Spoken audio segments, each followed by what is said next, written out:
예, 친환경 에너지 그리고 앞에서 권순우 기자와 얘기했었던 전기차에 대해서도 조금 더 구체적으로 살펴보고 앞으로의 산업 전망도 해보도록 하겠습니다. SC 글로벌 센터 김선규 소장과 오늘 함께합니다. 어서 오십시오. 네, 안녕하세요. 예, 미래를 얘기하기 전에 현재의 그 정유업계, 전통적인 석유화학 업계들 상황들을 한번 판단해보고자 하는데 지금 각 선진국에서는 뭐 친환경 에너지 뭐 언제까지 100% 사용 아니면 언제부터는 전통적인 내연기관차는 못 팔게 하겠다. 말하자면 데드라인을 지금 걸어놓고 있기 때문에 네. 기존의 사업들은 좀 어떻게 해야 될까라는 좀 걱정거리가 좀 있습니다. 좀 어떻게 보고 계세요? 네, 사실 그 우리말에 이런 게 있잖아요. 부자 걱정을 할 게 못 된다. 예. 그죠? 네, 그 정유업계하고 이 석유업계가 굉장히 부자거든요, 사실은. 네. 그러니까 20세기 초반에 이 내연기관이 나오고 난 다음에 그다음에 이제 그 굉장히 많은 석유가 시추가 되고 그다음에 이게 그 공급하고 그다음에 저장 그다음에 이제 그 정제라든가 판매가 완전히 이제 플랫폼이 딱 구성이 되고 난 다음에 거의 한 100년 가까이 됐잖아요, 지금. 예. 그러다 보니까 굉장히 많은 그 자본을 축적하고 있습니다. 그러다 보니까 이 제가 보는 관점에서는 석유 회사 그렇게 걱정 안 해도 되고요. 예. 사실은 지금까지 가고 있는 그 석유 기반 에너지들을 주로 보시게 되면 이렇게 업스트림, 미드스트림, 그다음 다운스트림 해가지고 세 개를 좀 쪼개놨거든요. 보통 그게 그럼 업스트림이라 그러면 이제 이거를 유정 탐사 시추 채굴하는 이런 업체들인데 이 업체들은 사실은 좀 많이 줄어들 수 있어요. 사실 그래서 슐럼버거라든가 셰일 오일 업체, 그다음에 중동에 있는 국영 석유 회사들 중에서 이런 시추나 채굴을 담당하는 이런 그 개발 부서들은 상당히 좀 축소가 될 것으로 지금 보고 있고요, 개인적으로. 그다음 미드스트림이라 그래서 이제 유류를 저장고를 엄청나게 크게 가지고 있는 터미널이나 아니면 이 유료를 운송하는 쉽게 해서 파이프라인이나 아니면은 이 그 유조선이죠. 유조선을 가지고서 공급을 해주는 이런 업체들 같은 경우에는 지금 현재로서는 그렇게 크게 줄이지는 않고 오히려 이제 천연가스라든가 다른 쪽으로 해가지고 이 방향을 틀 것으로 보입니다. 그래서 이제 주로 3대장 중에 이제 가장 큰 애들이 비터라든가 트라피그라 같은 이런 미드스트림 업체들이 전 세계의 그 미드스트림을 거의 다 장악하고 있다고 보시면 되고 그다음에 유류 수송 업체라든가 파이프라인 업체들이 일단 또 주가 될 것으로 보입니다. 앞으로 커질 것은. 그다음에 다운스트림은 이제 우리가 알고 있는 정유사라든가 우리 이제 유화를 하는 석유화학 사업을 하는 애들인데 이 정유사나 유화 업체 그다음에 주유소 같은 이런 업체들은 이제 갈수록 다변화하거나 아니면 어떤 그 업태를 조금씩 바꾸는 형태로 해가지고 형태가 변화될 거라고 보는 거죠. 제가 괜히 부자 걱정을 해가지고 그런데 또 기업가라면 항상 뭔가 다음 스텝을 준비하려고 하잖아요. 그리고 지금 쥐고 있는 산업의 주도권을 빼앗기기 싫어하기 때문에 분명히 시대가 변화하고 뭐 패러다임이 변화하고 있는 만큼 이 전통적인 정유화학 업계들도 뭔가를 준비하고 있을 텐데 이 부분에 대해서는 차차 더 얘기를 해보도록 하겠고 앞에서 제가 그 내연기관차 판매 금지 뭐 데드라인이 정해지고 있다라고 얘기를 드렸는데 실제로 그러면 정말 퇴출이 될 것인가? 지금으로서는 뭐 정부에서 막겠다니까 그리고 향후에는 하이브리드 차도 막겠다라는 얘기까지 지금 나오고 있는데 좀 어떻게 보고 계십니까? 일단은 두 가지가 확보가 돼야 되죠. 첫째는 뭐냐면은 그 많은 차들을 대체할 수 있을 만큼 배터리 쉽게 얘기해서 거기에 대한 대체할 수 있는 리튬을 아주 싸게 그다음에 대량으로 상용화된 그런 품질로 공급할 수 있느냐가 첫째고 그다음 두 번째가 뭐냐면은 이게 안 된다 그러면 그럼 리튬을 대체할 수 있을 만큼의 흔하면서도 또 상용화할 수 있는 다른 어떠한 그 재질 그런 양극재라든가 이런 것들이 어떻게 개발이 돼 가지고 이걸 상용화할 수 있느냐 이 두 가지가 가장 우선 전제가 돼야 되는 건데 충전할 수 있는 인프라도 그만큼 많이 깔려야 되고요. 그렇죠. 그러니까 이 두 가지가 우선 그러니까 첫째는 배터리 그다음에 두 번째는 충전 인프라 이 두 가지가 확실하게 잡혀주면은 이게 가능한 거죠. 근데 여기에서 완전하게 퇴출하는 것은 불가능한 것인데 일단은 제가 보는 건 어떤 거냐면 일단 상용차 부문 특히 이제 그 대형 그 트레일러 롱홀 트럭이라 그래서 이제 그 우리 보는 그 엄청나게 큰 뒤에 트레일러 뭐 컨테이너 같은 거 달고 다니는 애들이나 슈퍼비 같이 이제 뭐 그 곡물 싣고 다니는 이런 대형 트럭들이 있거든요. 그런 차들은 사실은 대체가 거의 불가능하다고 저는 보고 있어요. 왜냐하면은 이런 차들 같은 경우는 기본 요건이 뭐냐면은 우선 대형 고출력을 내야 되는데 지금 거의 한 16,000cc 뭐 커민스 엔진이나 뭐 이런 거 쓰는 건데 지금 엔진에 그런 엔진을 대체할 수 있는 모터가 아직까지 개발이 안 돼 있고 예. 그다음 거기에 대해 가지고 그러면은 여기에 대해서 그러면은 여러 가지 그 트랜스미션 쉽게 해서 파워트레인이라고 부르는 건데 그게 그만큼 개발이 아직 덜 돼 있거든요. 그럼 일단 거기에 대한 게 있고 두 번째는 뭐냐면 이게 그야말로 배터리가 엄청나게 대용량이 들어가야 되는데 네. 이 배터리가 그냥 운행만 하는 데만 들어가는 게 아니고 이제 그 이런 롱홀 트럭 같은 경우에는 무시동 에어컨부터 해가지고 그 다음에 히터가 네. 또 돌아가야 되거든요. 예. 그래서 보통 이런 경우는 일반적인 배터리 가지고도 돌리고 돼 있는데 근데 그거 가지고 한계를 가끔 느낄 때가 있단 말이죠. 그러니까 이것에 대해서 역시 좀 생각을 해봐야 되고 그래서 그 말씀하신 대형 트럭 같은 경우에는 네. 그래서 지금 얘기 나오는 게 전기차는 무리고 네. 그래서 수소차 쪽으로 얘기가 나오는 건데 그것도 아직 그 시간이 훨씬 그렇죠. 좀 많이 남아 있다. 제가 볼 때는 이게 수소 엔진을 가지고서 달아가지고서 돌리는 것들로 이제 전환하는 시점으로 가야 되는데 네. 그럼 그걸로 돌리기 위해 가지고서는 지금 현재 현대차에서 하고 있는 그 수소 발전기 있지 않습니까? 네. 그 발전기가 얼마나 더 이제 효율적으로 돌아갈 수 있느냐 이건 관건이 되거든요. 그럼 이게 어느 정도 해가지고 돌아가느냐 이 출력이 지금부터 이제 어느 정도 더 큰 걸로 이제 달아줄 수 있냐인데 네. 정확히 얘기하면 큰 출력인데 소형화. 예. 가 더 관건이라고 봐야 되는 거죠. 예. 그러면 그러니까 아직 준비해야 될 것도 많고 과도기 시점도 분명히 있을 텐데 다만 약간 글쎄요 뉴스와 약간 괴리가 있는 건 당장 정부에서 발표하는 거 보면 짧게는 예전에 나왔던 건 2025년이고 지금 다시 업데이트된 게 2030년에서 2035년이면 그렇게 긴 시간이 아니거든요. 그렇습니다. 그 안에는 그러면 정말 바꿀 수 있는 건지 현실성에 대해서도 좀 얘기를 해주세요. 일단은 일반적인 그 우리가 타는 세단이나 아니면 SUV나 CUV 같은 경우는 충분히 바꿀 수 있다고 봐요. 저는 그거는 충분히 그렇게 이제 돌아가게 할 수 있다고 보고 네. 그게 아닐 경우에는 일단은 우선은 그 과도기적으로 LNG 차, 그죠? 우리 이제 버스 같은 공공 대중교통 같은 경우는 LNG 차를 깔 수 있고 네. 그래가지고 해가지고 넘어갈 수 있다고 볼 수 있습니다. 그렇지 않다 그러면은 여기에 대해서는 이제 좀 더 다른 방안을 찾아야 되겠죠. 왜냐하면은 지금 우리가 알고 있듯이 전기차라고 해가지고 했을 때는 일단 사실 지하철 같은 경우는 사실 전철이잖아요. 네. 전기를 가지고 인프라가 도로에다 깔려 있으면 전혀 문제가 없는데 예. 그거를 까는데 엄청나게 많은 자금이 들어가니까 예. 그러면 그걸 하기에는 너무 힘들고 그러면 전기차로 넘어가려 그러면은 결국은 그만큼의 배터리하고 충전 시설이 이제 그만큼 받쳐줘야 되는 거죠.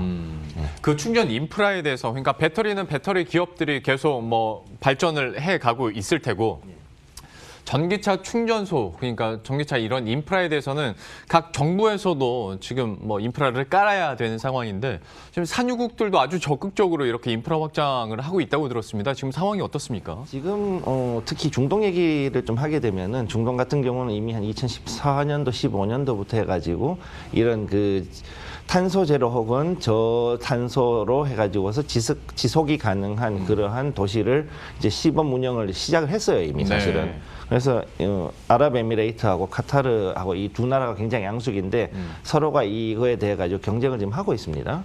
그래서 이제 우리가 잘 알고 있는 마스다르 시티라고 부르는 게 이제 아랍에미레이트에서 그중에 아부다비 정부에서 지금 현재 진행을 하고 있는 게 있고 예. 여기 같은 경우는 이제 아부다비 국부펀드 그러니까 아디아라고 부르는 데서 자금을 대주고 그러면 전 세계에서 있는 모든 신재생 에너지에 대한 아이디어부터 해가지고 여러 가지 그 어느 정도 실증 모델들을 이 도시에서 검증을 해서 그 다음에 할 수 있다 그러면 여기에 대한 플랫폼을 자기들이 이제 어느 정도 돈을 주고 사가지고 여기에 대한 이제 주도권을 가지려 그러는 거죠. 네. 그 다음에 이제 카타르 같은 경우는 이제 카타르 파운데이션 그래가지고 카타르 왕립 정확히 왕실이라기보다는 국립인데 국립 카타르 재단에서 이제 지원을 하는 무샤이랍이라는 그런 그 도시가 있어요. 그럼 이 도시에서 역시 이제 똑같은 일을 지금 하고 있는데 여기서 중요한 건 뭐냐면은 전기 없이 돌아가는 에어컨이라든가 네. 아니면은 이 전기를 태양광 발전을 해가지고 전기차 충전을 들어간다라든가 아니면은 여기에서 또 다른 뭐 소수력 발전 심지어는 물이 없는데 물을 또 만들어내고 그 다음에 물을 가지고 그 물을 가지고서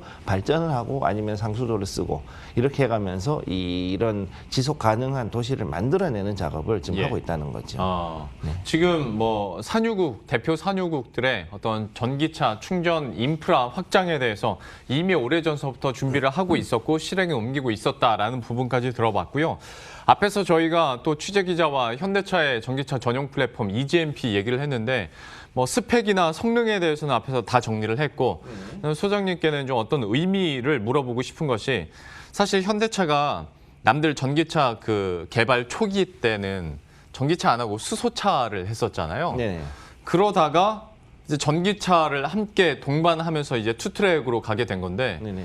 저는 이걸 굉장히 높게 사거든요. 이렇게 큰 기업들이 수소차로 자기는 독자 노선을 가겠다고 했다가 대세를 따라서 이렇게 투트랙으로 바뀌는 게 쉬운 일은 아니잖아요. 네. 근데 이렇게 지금 가고 있고 실제로 글로벌 경쟁력을 이뤄가고 있는 현대차에 대해서 좀 사업 흐름들 어떻게 보십니까? 사실은 저는 일단 그 현대차가 오히려 굉장히 잘하고 있다고 보거든요. 네. 첫째로는 일단 지금까지 살아남아 있는 것 자체가 굉장히 대단한 회사라고 보는 거죠. 네. 왜냐하면은 이 1990년대 초반 중반 이때 당시만 하더라도 현대차가 아마 그 다른 회사의 다른 외국 업체들의 인수합병되거나 없어질 거다라고 그렇게 보고 있었는데 오히려 지금까지 살아남고 오히려 지금 탑5 정도의 생산량을 자랑하는 예. 그런 업체가 됐다는 거죠. 네. 즉 규모 자체에서는 이미 대등하게 글로벌 경쟁이 가능한 상태가 된 거고 그 다음에 여기에서 이 본격적인 것이 갈 수 있었던 가장 큰 이유가 뭐냐면 수소차에 대해서 이제 거의 탑 티어까지의 그 실력을 갖추고 있었기 때문에 이제 예. 전기차로 오히려 눈을 돌릴 수 있었다라고 저는 그렇게 보고 있습니다.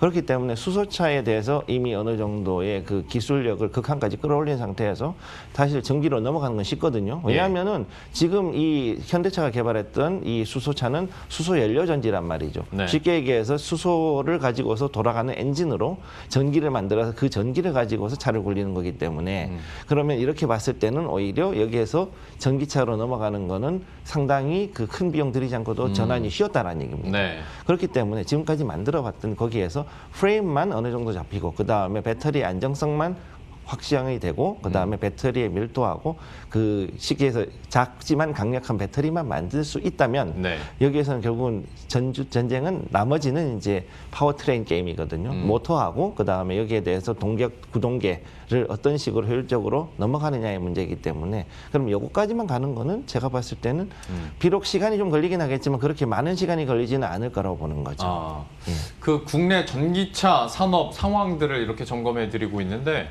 뭐 아시다시피 2차 전지 배터리 분야에서야 우리가 이미 우리 기업들이 글로벌 경쟁력을 갖추고 있고 그다음에 이렇게 현대차에서 전용 전기차 플랫폼이 나왔습니다. 그러면 이제 인프라 쪽인데 정유사들도 적극적으로 이런 전기차 충전 그리고 수소차 충전 그러니까 요즘에는 복합해서 하나 크게 지어놓은 다음에 뭐 LPG, 경유, 휘발유, 수소, 전기 다 충전할 수 있게 아예 복합으로 만든 주유소들도 좀 생겨나고 있더라고요.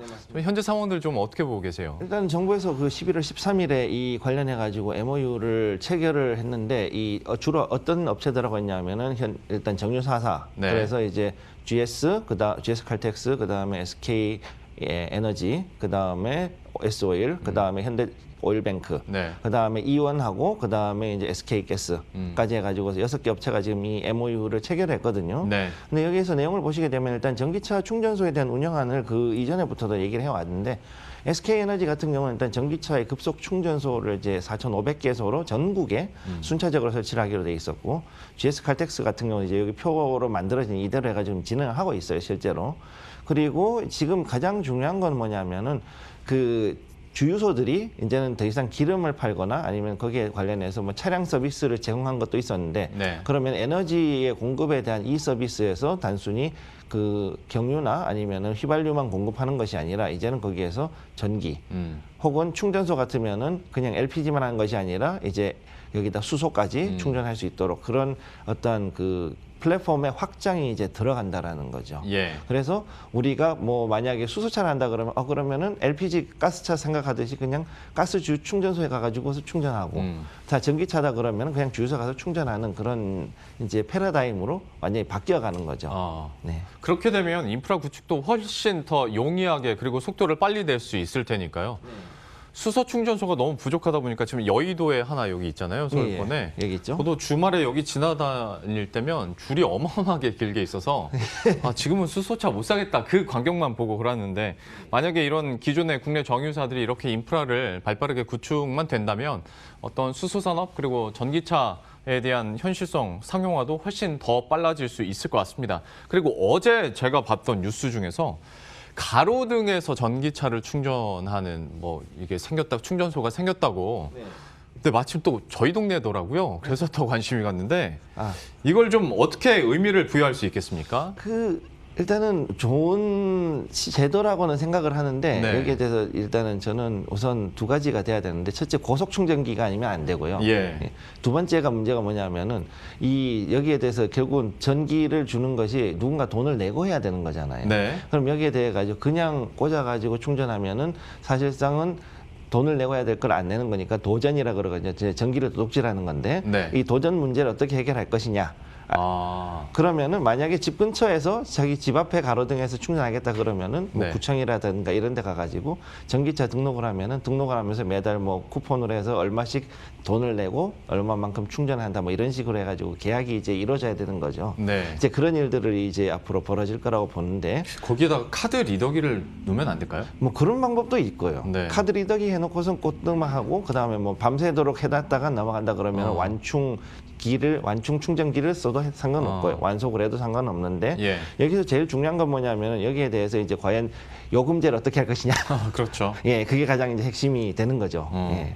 시도는 좋았다 정도로. 시도는 좋았다인데 사실은 이 시도가 나쁘진 않다고 보는 게 네. 아파트에 사는 분들은 잘 모르지만 일단은 일반 개인 단독주택이라든가 이런 지역에서 사는 분들 같은 경우는 네.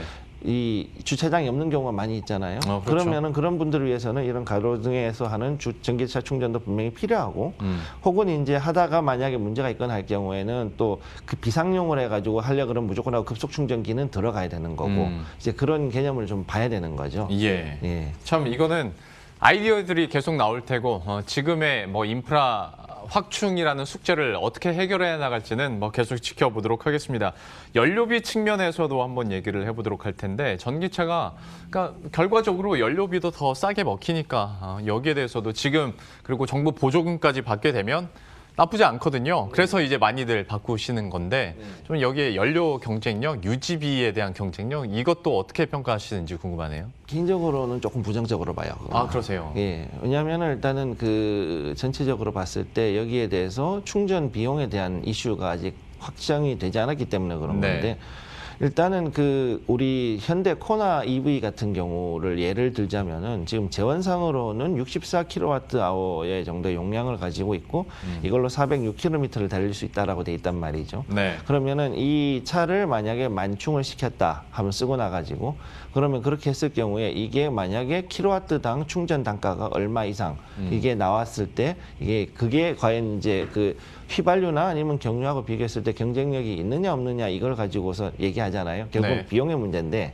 지금 현재 1kW당 지금 6.4km 정도밖에 못 달리는 그 정도의 연비를 가지고 있단 말이죠. 이 전기차가.